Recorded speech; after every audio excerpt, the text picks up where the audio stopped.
ওরে সুলাইমান আলাইহিস সালাম বিবাহের বয়স হলো।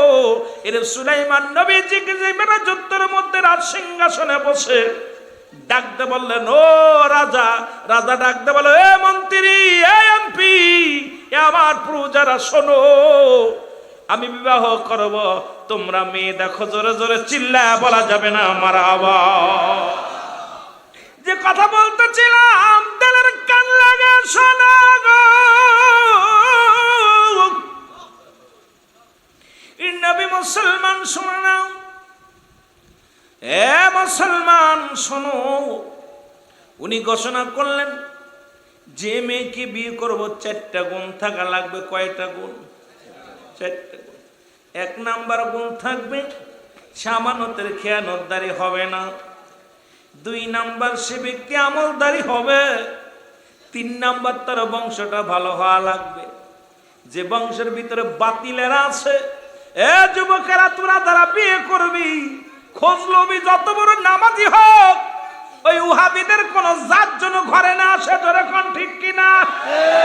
মনে থাকবো, এরা ওই খাসলাতটা ধরতে হইব। ওই জাতির ভিতরে ঢুকা যাবে না, এই জাতিরে কোনোদিন মানুষ করা যাবে না। ঠিক কিনা? যাবেনি। ওরা রাসেল বাইফারের মতো বিষাক্ত। ওরা সবল দিলে, ওরা সবল দেয়, উপরে একটা রূপ ভিতরে একটা রূপ। দিক বুতে উপরটা যত চাকচিক্কা দেখা যায়, আল্লাহর কসম ওদের ভিতরটা, যেহেতু ওই বংশের মধ্যে আমার বিস্তার, কারণ আমার অধিকাংশ চাচারা ওই পন্থী করি। অনেক বক্তা আছে উপরে লিবাস লাগাইছে সুন্নিয়াত, ভিতরে ওহাবিতে ভরা গোলালু। হে মুসলমান, তার বংশ পরিচয় হওয়া লাগবে, বংশ ভালো হওয়া লাগবে। 4র্থ নাম্বার, তাকে রূপবতী হতে হবে। সারা দেশের মধ্যে, রাজ্যের মধ্যে চিঠি লিখে সরিয়ে ফেললেন, সুলাইমান পয়গম্বর বিবাহ করবে। সুলাইমান পয়গম্বর রাজা বিয়ে করবেন। কোন নারী আসুনি, এমন কোন নারী 4টে গুণের গুণান্বিত কেউ আসুনি, বিয়ে দিব, তার সঙ্গে বিয়ে হবে। কোন নারী তার কাছে চিঠি লেখলেন না। চিঠি লেখলেন একজন জালে, যিনি মাছ ধরে, সমুদ্রে মাছ ধরে। ইনে জালের একটা কন্যা আছে, আল্লাহ তাআলা তারে দান করেছিল, একটা জালের মেয়ে। ওই জালের মেয়ে যেমন রূপবতী, তেমন আমলদারি ছিল, তেমন ছিল মুসলমান, সব দিক থেকে অনেক ভালো। 1 নম্বরে গুণবতী ছিল, 2 নম্বরে আমলদারি ছিল, 3 নম্বরে মুসলমান আমানতদারি ছিল, 4 নাম্বারটা ওনার ছিল না। যেহেতু বংশ পরিচয়, তিনি গরিব, গরিবের একটা জেলের মেয়ে। এইটা 3টা নিয়ামত আল্লাহ তার ভিতরে দান করেছিল, একটা নিয়ামত নাই। বাবা বড় স্বপ্ন দেখলেন। বাবা চিন্তা করে আর ডাকতে বলে, আল্লাহ, যদি পয়গম্বর সুলাইমান যদি আমার জামাই হয়, পয়গম্বর সুলাইমান যদি আমার জামাই হয়, আমার জীবনটা ধন্য। কারণ এই পৃথিবীর মধ্যে, এই রাজত্বের মধ্যে সুলাইমান পয়গম্বর যত নামাজি, যত বুজুর্গ, যত আল্লাহওয়ালা, এমন একজন পুরুষ যদি আমার জামাতা হয়, আমার জীবন ধন্য। উনি বাড়ি যায় ডাক দে বললেন, কন্যার মেয়েকে, মেয়ের মাকে ডাক দে বলে, মেয়ের মারে শোনো, আমার বড় শখ, আমার বড় আশা, পয়গম্বর সুলাইমান আলাইহিস সালাম বিয়ে করবে। এই বিয়ের জন্য পাত্রী দেখা শুরু করেছে। সুন্দর পাত্রী লাগবে। 4টা শর্ত দিছে। আমার কন্যার তো 3টা গুণ আছে, একটা আমার কন্যার ভিতরে নাই। এই 3টা গুণের মধ্যে 1 নাম্বার, অত্র রাজ্যের মধ্যে আমার মেয়ের মতো এত আমানতদারি মেয়ে আর পৃথিবীর মধ্যে নাই। আমার মা বোনের আজকে আমানত নিয়ে নষ্ট করো, দেখা যায় প্রেম প্রীতি করে তোমার সম্পদ লুটাইয়া দিছ অন্য পুরুষের কাছে। রে মুসলমান, তোমার রূপ জৈবন দেখে ফেলেছ অন্য পুরুষে। কিন্তু মুসলমান শোনো, তুমি আমানতের খেয়ানত করলে, তুমি তোমার বিয়ের আগেই তোমার আমানত, স্বামীর আমানত অন্যের কাছে বিলিয়ে দিলে, আল্লাহর আদালতে কি জবাব দিবে? আমার যুবক ভাইরা যারা সুন্নি বলে দাবি করো, একটু আলোচনাটা শোনো, আল্লাহ যেন বুঝার তৌফিক দান করে। জোরে জোরে চিল্লায় বলা যাবে না মারহাবা। কেলাই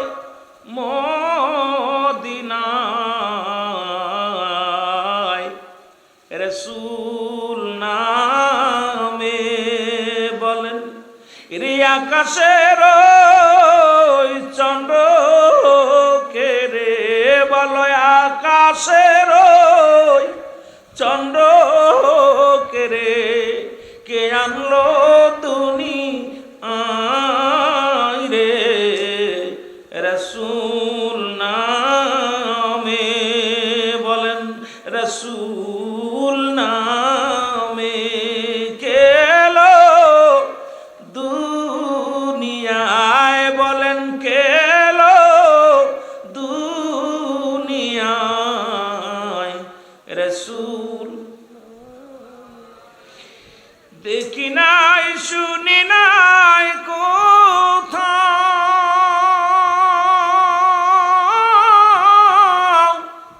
মানুষের কান্দে মানুষের ব্যথায় রে,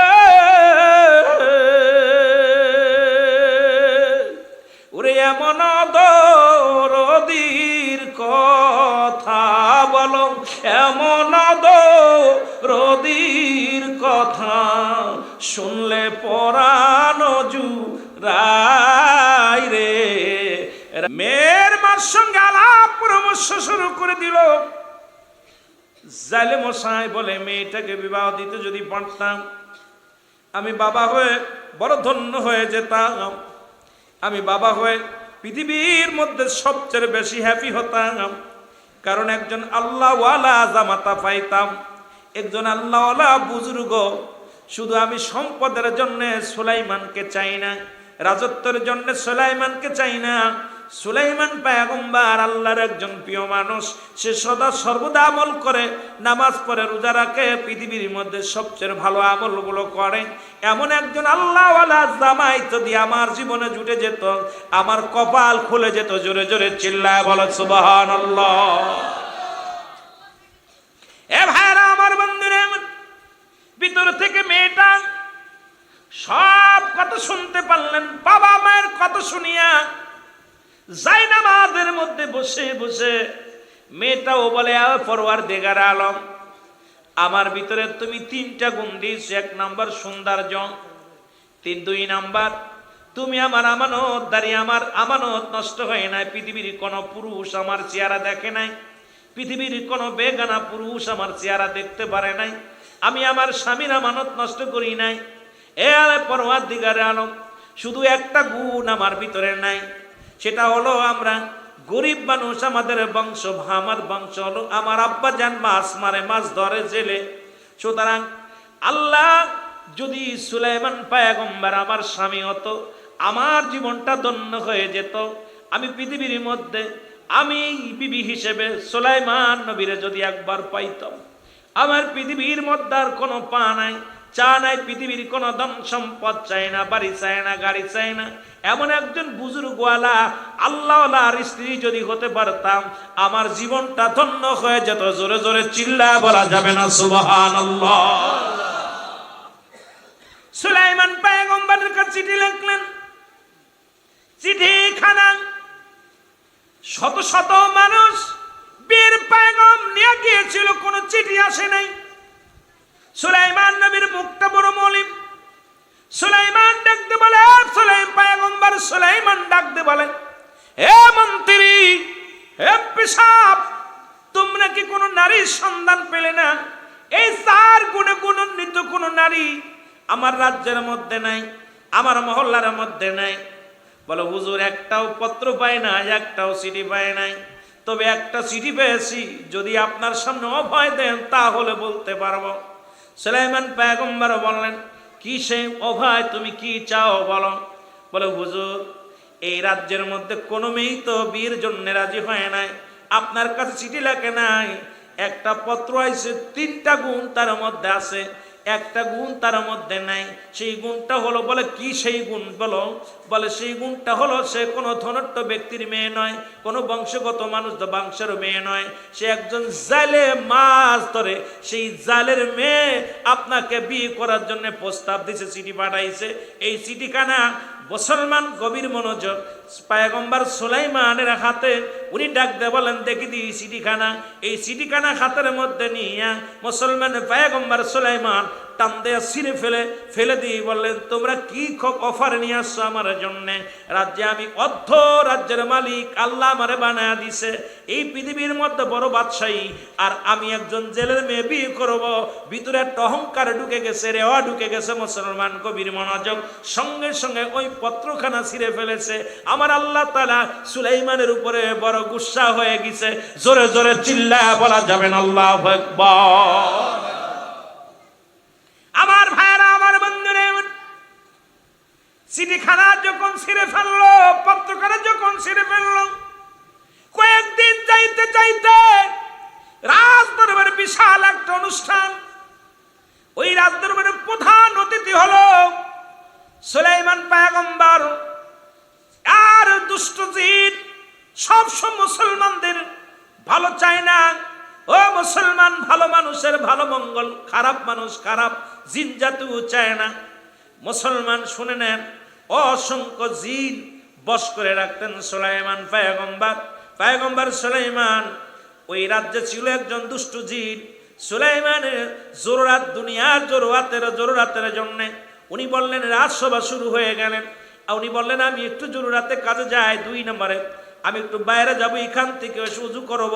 এটার সুযোগটা পাইলেন দুষ্ট জিন। যখন দেখলেন সুলাইমান পয়গম্বর কাজে গিয়েছেন, জরুরাত কাজে গিয়েছে, এই ফাঁকে সুলাইমানের সুরত ধরে রাজসিংহাসনে যায়, সঙ্গে সঙ্গে বললেন, মুসলমান আর রাজসিংহাসন থেকে যখন বাইরে গেছে, ওনার হাতে ছিল একটা মজাদার আংটি। এই আংটিখানা সুলাইমান পয়গম্বর রেখে গেছেন মন্ত্রীর কাছে।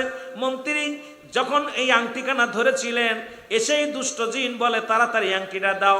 আংটি হাতের মধ্যে নিয়ে এই সিংহাসনের মধ্যে বসে গেছে সুলাইমান পয়গম্বরের সুরত দইরা। আর ধরে বলতেছেন, শোনো রাজ্যের সব মানুষ শোনো, এই রাজ্যের মধ্যে একটা দুষ্ট মানুষ প্রবেশ করেছে। সে এই রাজ্যের মধ্যে ঢুকে রাজদরবারে আসবে, এসে সে নিজেই সুলাইমান বলে দাবি করবে।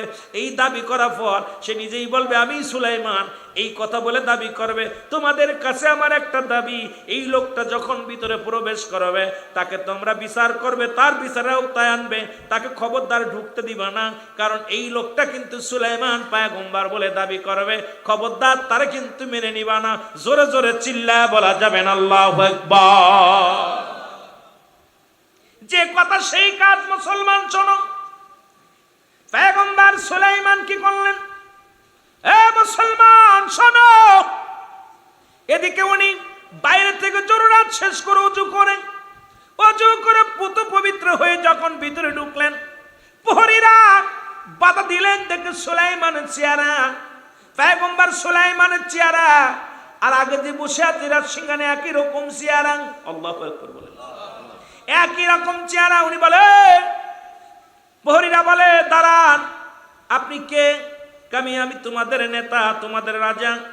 পয়গম্বর সুলাইমান কয়, না না, আমাদের রাজা তো ভিতরে প্রবেশ করেছে, তুমি আবার কে? আমি তোমাদের রাজা, আমি তোমাদের পয়গম্বর, আমি তোমাদের সুলাইমান, আমাকে তোমরা চিনতে পারছো না? কয় না, একটু আগে একজন গিয়েছে, সেই তো আটেন, দেখে আসি। ভিতরে যায় দেখে মুসলমান পয়গম্বর সুলাইমান আলাইহিস সালাম যায় দেখে ওই রাজ সিংহাসনে বসে আছে, একই সুরত দইরা, একই রূপ দইরা চেয়ারের মধ্যে বসে আছে। আর এক নজর দুষ্ট জিন দেখার সঙ্গে সঙ্গে প্রজাদেরকে, প্রজারা শোনো, একটু পরেই সেই লোকটা হয়তো রাজ দরবারে ঢুকবে, ঢুকেই বলবে, আমি সুলাইমান, আসল সুলাইমান। খবরদার খবরদার, তার কথা বিশ্বাস করবে না, সে কিন্তু দুষ্ট প্রকৃত। তোমাদেরকে ক্ষতি করার জন্যে এই মহল্লার মধ্যে, সমাজের মধ্যে তিনি আবির্ভাব হয়েছে, তাকেই তোমরা হেঁটাও। জোরে জোরে চিল্লায় বলো আল্লাহু আকবার। সুলাইমান পয়গম্বর যা বলে, প্রজারা, এটি তো আমি, তোমরা কাকে বসাইছ? এ মুসলমান শুনে নাও, আর আল্লাহ তাআলা যে মুজিজার আংটিখানা দিয়েছিল, এই আংটি যার কাছে থাকতো সারা পৃথিবীর মানুষ তার দিকে ঝুঁকে যেত। পশু পাখি কীট পতঙ্গ এমনকি প্রজারা সবাই তার অনুগত হয়ে যেত। দুষ্ট জিনের হাতে আংটিখানা। সুলাইমান পয়গম্বর দাঁড়ায় রইলেন, প্রজারা তারে ধরলেন, ধরে আঘাত, তাকে মারলেন, অনেক আঘাত করলেন, মারলেন। মার খায়া সুলাইমান পয়গম্বর পড়ে রইলেন, বেহুশ হয়ে গেলেন। ওনাকে ধরে নিয়ে জঙ্গলের পাশে ছুঁড়ে ফেলে দিয়ে আসলেন। সুলাইমান পয়গম্বর পড়ে আছে, রাজ্য চালাইতেছে দুষ্ট জেনে, প্রজারা খুব অনাহারে অনেক কষ্টের মধ্যে জীবন যাপন করতে লাগলেন। আর ওদিকে আসল সুলাইমান রাস্তার ধারে পড়ে আছে। ওই রাস্তা দিয়ে ধরা যাইলে দেখে সুলাইমান ও মুসলমান, ওই ব্যক্তি পড়ে আছে, যায় দেখো রক্ত মাখা, মাথার মধ্যে আঘাত, গায়ের মধ্যে আঘাত, রক্ত মাখা অবস্থায় পড়ে আছে রাস্তার ধারে। ওনাকে যে তুলে উঠাইলেন, উঠানোর পর বলতেছে, বাবাজি আপনার কি হয়েছে? আপনি কোনো দুর্ঘটনা ঘটেছে কি বলেন? কয় না, আমার কিচ্ছু হয় নাই। রক্ত মুছে কি করলেন? কয় কোথায় বাড়ি? কোনো বাড়ির পরিচয় দেয় না। কোন রাজ্যের মানুষ, কোন জায়গা বাড়ি, কোনো পরিচয় দেয় না। জালে কি করলেন? নিজের হাতে করে নিয়ে, সাথে করে নিয়ে ওনার বাড়িতে নিয়ে চলে গেলেন। যা ওনাকে সেবা যত্ন করতে লাগলেন। সেবা যত্ন করার পর মুসলমান শুনে নেন, যেদিনই জালে ওই বাড়িতে সুলাইমান নবী পয়গম্বরকে নিয়ে গেছে, ওই দিন সমুদ্রে যায় অনেক মাছ, নদীতে যায় অনেক মাছ পেয়েছে, অনেক পরিমাণ মাছ পেয়েছে, লাভবান হয়েছে, মাছ শিকার করেছে। চিন্তা করে যুবকটাকে বাড়ি আনলাম, বাড়ি আনার পর প্রচুর পরিমাণ মাছ আমার জালে পড়েছে। এই যুবকটা একটা ভাগ্যবান যুবক, এই যুবককে ছাড়া করা যাবে না, যুবকটাকে রাখবো। আর প্রতিদিন বেশি বেশি করে মাছ জালে পড়তে লাগলো। জোরে জোরে চিল্লায়া বলা যাবে না সুবহানাল্লাহ। এ মুসলমান গভীর মনোযোগ, জালে বলেন, যুবক রে, বাবা যুবক, মনে কিছু না করলে একটা কথা বলি। বলে কি? আমার একটা লোকের প্রয়োজন, বিপুল পরিমাণ মাছ ধরতে পাই আমি জানি। আগেতে যে মাছ পেতাম তার অনেক গুণ বেশি পাই। আমার একটা লোকের প্রয়োজন। তুমি যুবক মানুষ, যদি কিছু মনে না করো, আমি তোমাকে নদীতে নিয়ে যেতে চাই। যদি আমার সামনে আমার সাথে যেতে চাও তাহলে তোমাকে নিয়ে যেতে চাই। যুবক বলে, জি আমি যাব, আমাকে নিয়ে চলেন। যুবককে নিয়ে গেলেন। যা পর ও মুসলমান গভীর মনোযোগ, ওদিন এত পরিমাণ মাছ পেয়েছে, অন্য দিনের তুলনায় দ্বিগুণ মাছ ওদিন জালে ধরা পড়েছে। জালে অত্যন্ত খুশি হয়ে গেছে, যারে যুবক এত বড় ভাগ্যবান, যেদিন থেকে আমার বাড়িতে আসছে আজকে তারে নদীতে আনছি, বিপুল পরিমাণ মাছ পেয়েছি। সুতরাং এই যুবক একজন আল্লাহওয়ালা ভালো ব্যক্তির মধ্যে কোনো সন্দেহ নাই। জোরে জোরে চিল্লা বলা যাবে না মারহাবা? আর একটু জোরে চিল্লা বলেন মারহাবা। যুবক কি করছে? যুবককে মাছ ধরার পর এর অনেক দিন যাচ্ছে, বছর একটা ঘুরে গেছে, এক বছর পূর্ণ হয়ে গেল। জালে ডাকতে বলে, বাবা তোমাকে একটা কথা বলতে চাই। বলে কি কথা? কয় বাবা তুমি নামাজি ব্যক্তি, বুজুর্গ ভালো ব্যক্তি, তোমাকে একটা কথা বলি। আমার বাড়িতে আমরা কয়জন সদস্য তুমি বলতে পারো কিনা? তোমাকে ধরে বলে, কেন আমরা 3 জন। কয়জন? জোরে বলেন কয়জন? এক বছরে যে বাড়িতে আছে সেই বাড়িতে কয়জন মানুষ? জালে বলে কয়জন মানুষ? বলে বাবা আপনার বাড়িতে 3 জন মানুষ। কয় না রে বাবা, না 3 জন নয়, 4 জন মানুষ। বলে 3 জন কে কে? কয় আপনি, আমি আর আমার চাচি, যিনি আপনার ওয়াইফ, আপনার বিবি। কয় না বাবা না, এরপরও আর একটা মানুষ আছে এই বাড়িতে, আমাকে আল্লাহ একটা কন্যা সন্তান দান করেছে, এই কন্যাটা বাড়ির মধ্যে আছে। জোরে জোরে চিল্লায় বলেন সুবহানাল্লাহ। দেখেন না তৎকালীন জামাতে পর্দার বিধান, কত বিধান ছিল, কত সুন্দর ছিল। আর আমাদের অবস্থা, পয়গম্বর সুলাইমান গভীর মনোযোগ, এ মুসলমান, উনি অবাক হয়ে গেলেন। উনি চিন্তা করেন, একটা বছর জালের বাড়িতে এই 3 জন মানুষ ব্যতীত আমি আর কাউকে দেখি নাই। কয় বাবারে, আমার যে মেয়েটা আছে 1 নম্বর সামানতদারি, পৃথিবীর মধ্যে কোনো বেগানা পুরুষের সামনে যায় না, পৃথিবীর মধ্যে কোনো বেগানা পুরুষের সামনে যায় না। এমনি আল্লাহ তারে এবং আমলদারি, অত্যন্ত আমলদারি। আমার মেয়ে নামাজ পড়ে, আমার মেয়ে রোজা রাখে, আমার মেয়ে পর্দা করে, অনেক আল্লাহওয়ালা। আমার মেয়েটা পর্দাসিনী, আমার মেয়েটা দুনিয়ার মধ্যে রূপবতী। আমার মেয়েটার শুধু একটা গুণ নাই, বড় আশা ছিল, বড় স্বপ্ন ছিল, বড় আশা করেছিলাম এই জামানার পয়গম্বর সুলাইমান পয়গম্বরের সঙ্গে আমার মেয়েটা বিবাহ দিব, কিন্তু আমি গরিব হওয়ার কারণে তার সঙ্গে শুভ কাজটা হলো না। আমার চিঠি প্রত্যাখ্যান করেছে। বড় আশা নিয়ে আমার মেয়েটা আমল করে, মেয়েটারও বড় শখ ছিল, বড় আশা ছিল সুলাইমান পয়গম্বরকে বিয়ে করবে, কিন্তু কপালে নাই।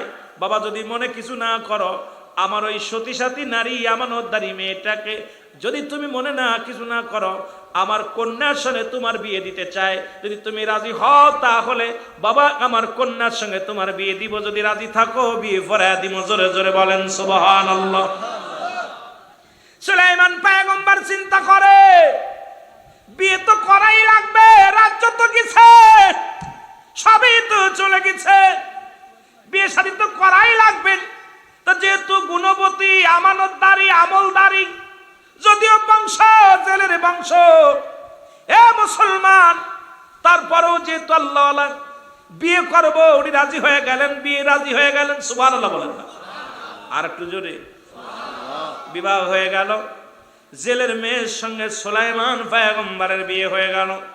বিয়ে হয়ে গেল, বিয়ের পরের দিন সুলাইমান আলাইহিস সালামকে নিয়ে গেলেন। শ্বশুর বলতেছে বাবাজি চলো নদীতে যায়, মাছ ধরতে যায়।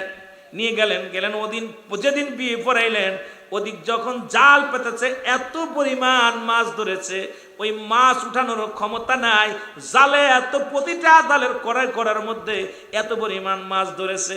ওর মধ্যে বিশাল একটা মাছ ওদিন কি হয়েছিল শুনে নেন। মুসলমানের মধ্যে কথা বাদ গিয়েছে, কথাগুলো না বললে বুঝতে পারবেন না। সুলাইমান আলাইহিস সালাম কি নদীর মধ্যে দেখছে একজন ভালো জিন দেখে সুলাইমান পয়গম্বর মাছ ধরতেছে। সুলাইমানকে দেখে ভালো জিনটা চিন্তা করে, হারে সুলাইমানের কি অবস্থা, এখানে কেন মাছ ধরে? যিনি পৃথিবীর মধ্যে বড় রাজত্ব আল্লাহ দান করেছে, পৃথিবীর মধ্যে ধন সম্পদের মালিক বানায়া দিছে, সে আজকে কেন মাছ ধরে নদীতে? কারণটা কি জানতে হবে। সুলাইমান এখানে কেন? উনি একটা দড়ি চলে গেলেন। জিন যা, ভালো জিন যা দেখে দুষ্ট জিন বসে বসে রাজত্ব পালন করার রাজ্য বসে বসে হুকুম দেয়, প্রজাদের কষ্ট দেয়, প্রজাদের দুঃখে সুখ কিচ্ছু দেখে না। শুধু জিন শুধু নিজের কাজ চালায়, সারা পৃথিবী তার মুঠোর তালুর মধ্যে নিয়ে নিজেকে বড় ক্ষমতাবান দাঁড়ি মনে করতেছে। দূর থেকে ভালো জিন দেখে দুষ্ট জিনকে দাবর শুরু করেছে। আহারে এ মুসলমান যখন দাবর শুরু করেছে, এই দাবর খায়া জিন রাজদরবার থেকে, রাজ সিংহাসন থেকে উঠে এত জোরে দৌড় দিছে, দৌড়াইতে ওই নদীর মধ্যে যাইতেছিল। ওই দুষ্ট জিন কি করছে, সুলাইমান আলাইহিস সালামের হাতের ওই আংটিখানা পানির মধ্যে ফেলে দিছে। জোরে জোরে চিল্লায় বলা যাবে না মারহাবা। যখন আংটিখানা ফেলে দিছে, ওই সমুদ্রের বড় একটা মাছ, ওই মাছটা আধার মনে করে আংটিখানা গিলে ফেলেছে। সুবহানাল্লাহ বলেন। আর ওই সমুদ্রের মাছ, নদীর যত মাছ, সব মাছগুলো ওই বড় মাছটার দলভুক্ত হয়ে গেছে, সবাই তার মুখী হয়ে গেছে। সমস্ত মাছগুলো ঝাঁকে ঝাঁকে বড় মাছের পাশে ঝাঁকে ঝাঁকে আসতেছিল।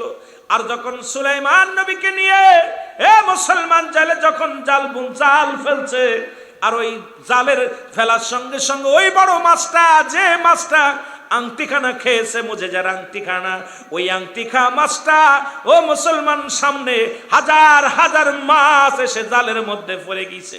জাল উঠানোর পর সমস্ত মাছগুলো বিক্রি করে দিছে। বড় মাছটা জেলে বলে, আমার নতুন জামাই গতকালকে বিয়া হয়েছে, এই মাছটা আমার জামাইরে আমি সুন্দর করে খাওয়াইবো, এই মাছটা আমি বিক্রি করবো না। বাড়ি নিয়ে চলে আসলেন। বাড়ি এসে বিবিকে ডাক দিয়ে কয়, বিবি রে আমি সব মাছ বিক্রি করে দিছি, একটা মাছ বাকি রাখছি, সবচাইতে বড় মাছটা আমি বাড়ি নিয়ে আসছি, এই মাছটা ভালো করে কেটে দাও, এই মাছটা কেটে জামাইরে সুন্দর করে খাওয়াও, কারণ আমি গরিব মানুষ, এত কিছু খাওয়াইতে পারি না। ওই মাছ নদী থেকে বড় মাছটা ধরেছি, এই মাছটা আমার জামাই বাবাজিকে, মেয়েকে সুন্দর করে মাছ রান্না করে খাওয়াও। জোরে জোরে চিল্লায় বলা যাবে না সুবহানাল্লাহ। মাছটা দিলেন খুকিরে, জালার মেয়েরে বলছে, মা মাছটা তুমি কোটো। মেয়েটা বিসমিল্লাহ বলে, এমন আমলদারি মেয়ে, বিসমিল্লাহ করে মাছটা যখন পোজ দিছে গলার মধ্যে, আর অমনি একটা আংটি বাইর হয়ে গেছে। সুবহানাল্লাহ বলেন। মেয়ে আংটি দেখি অমূল্য রতন, আংটিটা নিয়ে চিন্তা করে, আহারে জামাইরে তো কিছু দিতে পারলাম না, বাসর রাত্রে, আগামী দিন আমার বাসর হবে আজকে রাত্রে, তো জামাই যখন আমার বাসর ঘরে আসবে, আমি তাকে, আমার স্বামীকে এই পুরস্কারটা দিব। উনি ভিতরে ঢুকছে, পুরস্কারটা হাতের মধ্যে আংটি নিয়ে বাসর ঘরে যায় বসে আছে।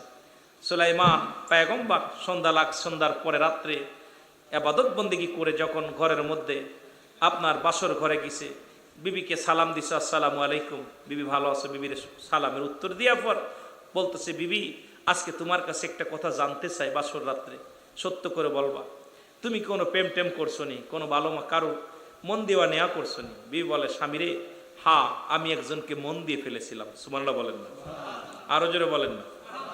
ওই স্মৃতি সুলাইমানের ভাষা, যে মেয়ে তো চিঠি লিখছিল, আমি একটা ছেলেকে মন দিয়ে দিছিলাম। কেমনে? কই এই দেশের প্রেসিডেন্ট বাদশা সুলাইমানকে আমি মনে প্রাণে ভালোবেসে ফেলেছিলাম। সুবহানাল্লাহ বলেন না, আরো জোরে। কয় তারপরে কি হলো? কয় আমি চেয়েছিল 4টা গুণের গুণান্বিত একটা কন্যা, একটা মেয়ে চেয়েছিল। আমার ভিতরে 3টা গুণ ছিল, একটা গুণ ছিল না। সেই গুণটা হলো যে আমার বাবা দরিদ্র জাইলা, এই জন্য আমার বিয়ে প্রত্যাখ্যান করেছে। আমি পৃথিবীর মধ্যে বড় চাইছিলাম, জীবন আর বিয়ে করব না। যেহেতু আমার আব্বা মা আপনার সঙ্গে বিয়ে দিছে, আপনি আমার সুলাইমান, আজ থেকে আপনাকে নিয়ে আমার জীবন চলবে। জোরে বলেন না সুবহানাল্লাহ, আর একটু জোরে। মুসলমান গভীর মনোযোগ। বিবি পায়ের মধ্যে সালাম দিয়া স্বামীর হাত ধরলেন, হাত ধরে বলে, স্বামীরে আজকে আমি একটা উপহার দিব পৃথিবীর মধ্যে, আমি কন্যা একটা ভালো, আমি আপনার বিবি একটা উপহার দিব। উনি হাতটা নিয়ে পয়গম্বর সুলাইমানের হাতের মধ্যে যে আংটিখানা ভরে দিছে, সঙ্গে সঙ্গে সুলাইমান পৃথিবীর যে হারানোর শক্তিগুলো যা কিছু ছিল সব কিছু আবার ফিরে পাইল। সুলাইমান লজ্জা পেয়ে গেলেন, মাথা নত করে, যে মেয়ের বিয়ের প্রত্যাখ্যান করেছিলাম আমি, সেই মেয়েকে আমি বিবাহ করলাম, সেই মেয়েকে আমি পাইলাম। সুলাইমান পয়গম্বর তখন বিবিকে ডাকতে বলে, বিবি রে শোনো শোনো, ও বিবি শোনো, পৃথিবীর মধ্যে আজকে তোমাকে আমি একটা কথা বলি, তুমি আমাকে হারান রত্ন ফিরিয়ে দিছো, আল্লাহ পাকের মুজিজার এই আংটিখানা, এই আংটিখানা তুমি কোথায় পেলে আগে বলো? কয় আংটিখানা আমার আব্বা জানছে, মাছটা ধরে আনছেন আপনি, যে গিয়েছিলেন নদীতে আপনি এবং বাবা যান, যা পার যে আংটিখানা, এই আংটিখানা মাছের পেটের মধ্যে পেয়েছি। আমি দেখে অনেক খুশি হয়েছিলাম, চিন্তা করেছিলাম আমার জামাইকে, আমার স্বামীকে এটা দিব, উপহার দিব, এই রেখে দিয়েছিলাম যত্ন করে। আজ আপনাকে আমি দিলাম উপহার, কারণ আপনি আমার সুলাইমান, এইটা মনে করে আমি দিলাম। কয় না রে বিবি না, তুমি সত্য সুলাইমানের হাতে আংটি দিছো, তুমি মিথ্যা সুলাইমানের হাতে আংটি দাও নাই। কারণ তুমি মনে মনে যারা চেয়েছিলে, যাকে মনে প্রাণে মন দিয়ে দিয়েছিল, আল্লাহকে, পৃথিবীর মধ্যে একমাত্র আল্লাহকে পাওয়ার জন্যে, একমাত্র জান্নাত পাওয়ার আশায়, দুনিয়ার জিন্দেগি নয়, আল্লাহ পাকের গোলামি করার জন্য, আল্লাহ পাকের দাসত্ব করার জন্য, বিবিরে আজ তুমি সেই সুলাইমানকে পেয়েছ। আর পৃথিবীর সমস্ত ইতিহাস, ওই ইতিহাসগুলো উনি বললেন, আমি সুলাইমানের যা হয়েছিল মুসলমান শুনে নেন। এই জন্য গভীর মনোযোগ, আমি আপনাদেরকে বলে যাই, বিস্তারিত বলতে গেলে অনেক সময়ের ব্যবধান।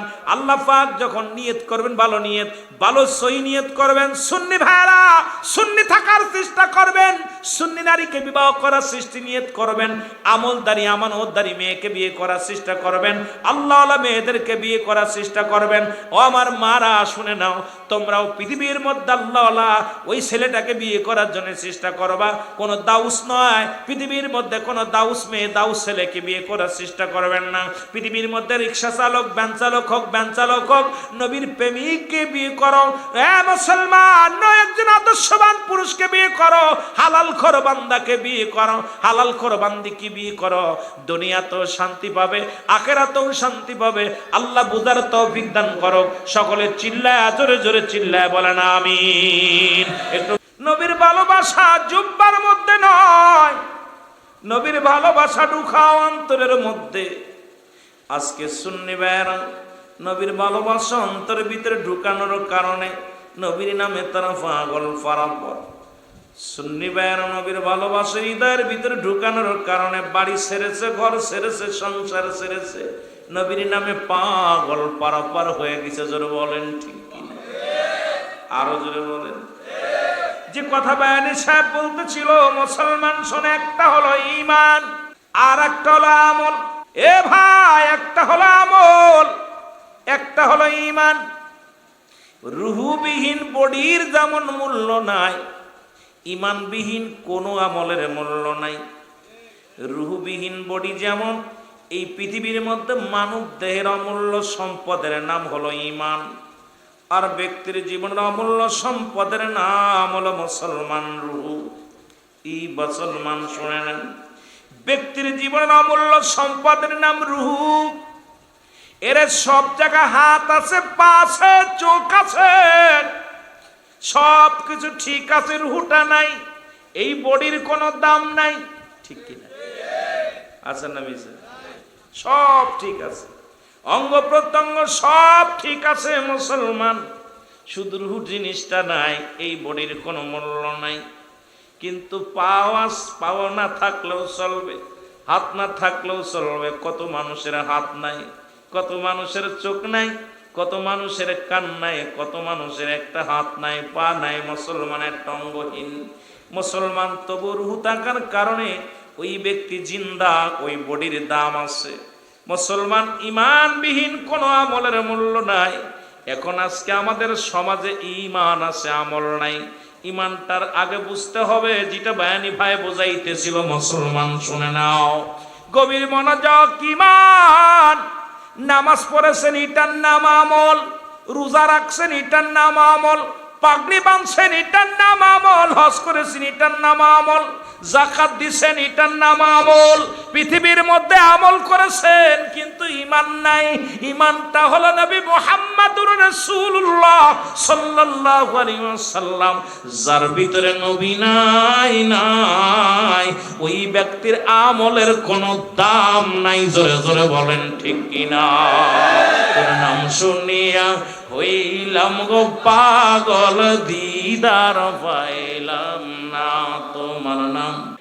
এবার কয় মুসলমান আমার একদল কয় নবী মারা গেছে, ওফাতে খায়রুল লাকুম, নবী কয় নবী ইন্তেকাল করছে। এ মুসলমান শুনে নাও, দিলের কান্ডা লাগা শোনো।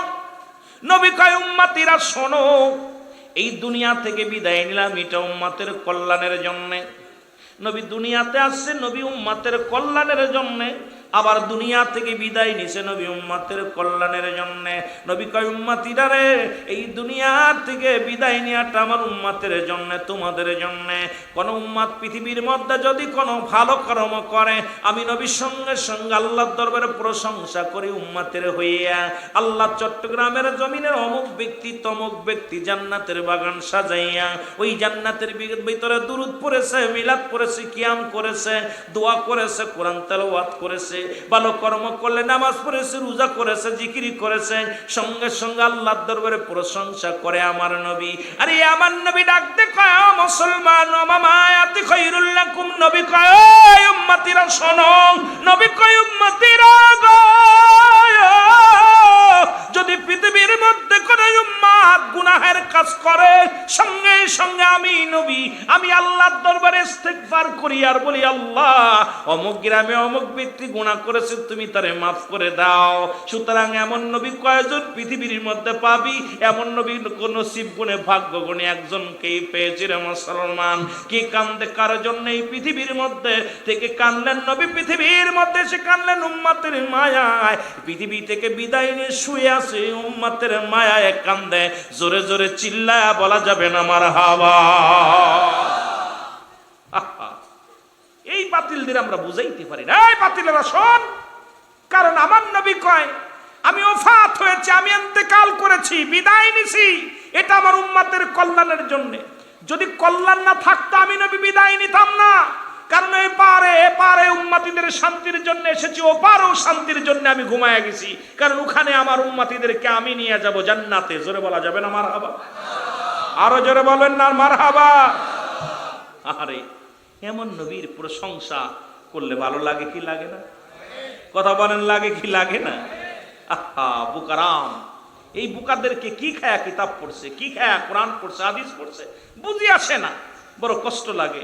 নবীজি বলতেছেন আমি আমার উম্মতরা যখন গুনাহের কাজ করে, আমি আল্লাহর দরবারে ইস্তেগফার করি উম্মতের উপরে। আল্লাহ অন্যায় করে ছেলে মাফসায় বাবায়, অন্যায় করে গ্রামের ছেলে মাফসায় চেয়ারম্যান মেম্বার যায়, আমি অন্যায় করি, আমার নবী ক্ষমা চায় আল্লাহর কাছে।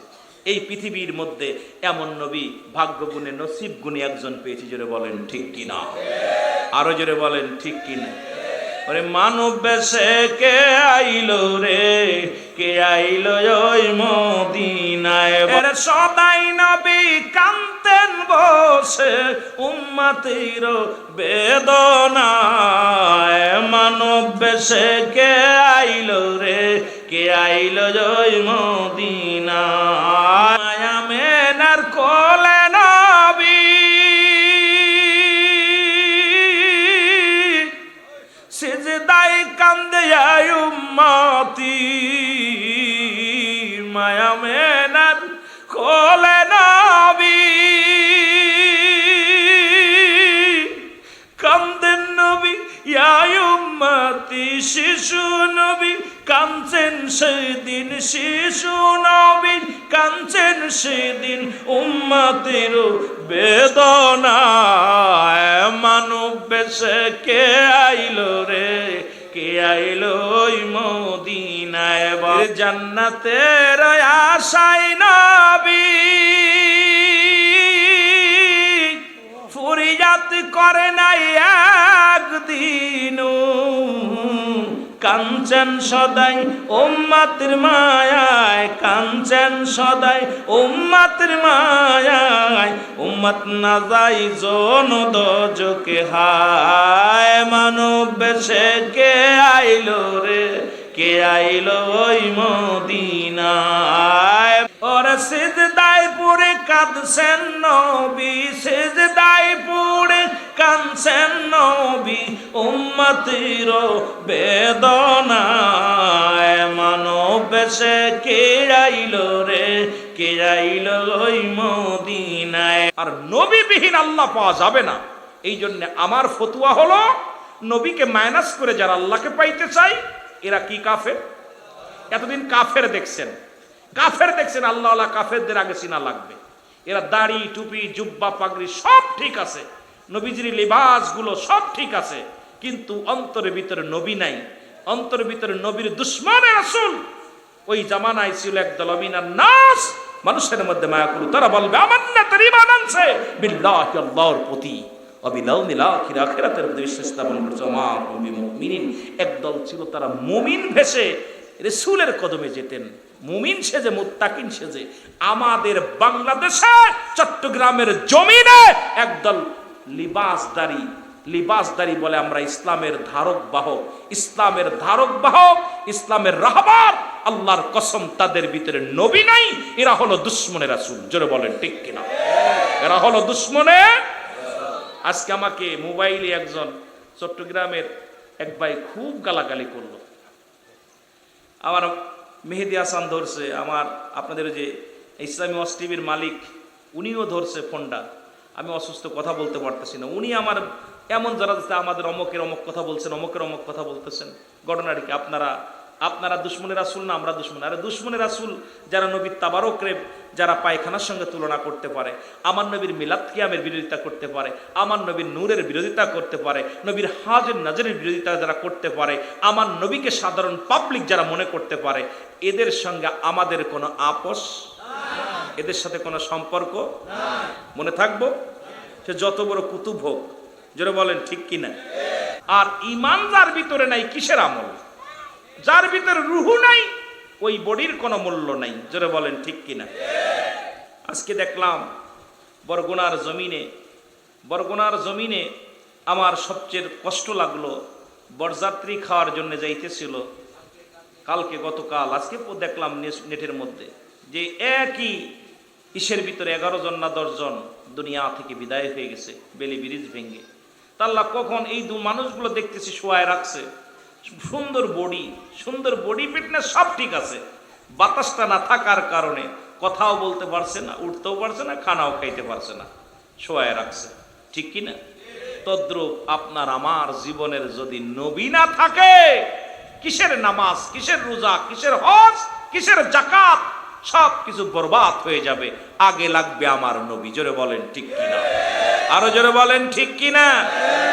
এখন আমার দেশের ভাইয়েরা সবাই বলে নবী আমগার মতো মানুষ। নবী কয় হায়াতি খায়রুল লাকুম। আলেম ওলামা গভীর মনোযোগ। নবী বলতে সুম্মাতিরা রে, আমি নবী দুনিয়ার মধ্যে আগমন করেছি, এটা আমার উম্মতের জন্য কল্যাণ স্বরূপ। সুবহানাল্লাহ বলেন। আরো জোরে। আমার হায়াতের জিন্দেগিটা নবীজি আসছে দুনিয়ায়, এটা আপনার আমার কল্যাণের জন্য, মঙ্গলের জন্য। নবী বলতেছেন হায়াতি খায়রুল লাকুম, আমার হায়াতের জিন্দেগিটা এটা হলো আমার উম্মতের জন্য কল্যাণ স্বরূপ। কারণ আমার কোনভাবে শরিয়াত, কোনভাবে বিয়ে করতে হবে, কোনভাবে সংসার করতে হবে।